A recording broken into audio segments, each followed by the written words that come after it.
Donc sur cet onglet, on va voir qu'on peut imbriquer plusieurs fonctions au sein d'une même formule.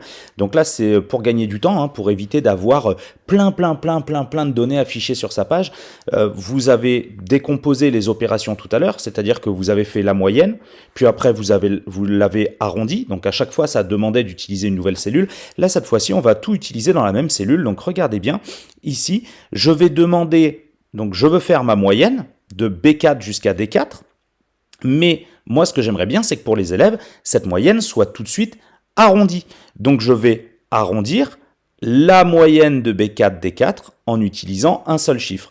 Donc là on va pouvoir taper directement dans la bonne cellule. Hein, on va utiliser par exemple, tiens, un arrondi inf de la moyenne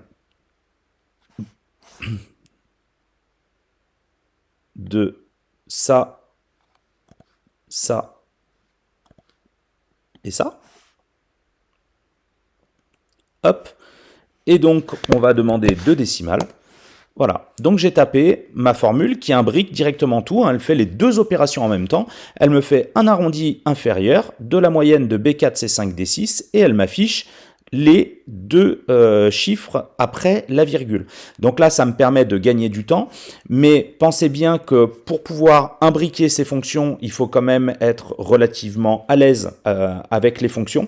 Donc peut-être qu'au début, le fait de faire par étapes prend un petit peu plus de temps, prend un petit peu plus de place sur la feuille, mais évite les erreurs et évite les prises de tête des formules qui renvoient des erreurs. Donc moi je vous conseille au début de scinder vos opérations et puis au fur et à mesure avec le temps, hein, retenez qu'on va pouvoir imbriquer des fonctions et vous allez voir que pourquoi on vous en parle, c'est parce que dans l'onglet tout de suite après, vous allez avoir besoin d'imbriquer des fonctions pour faire des tests.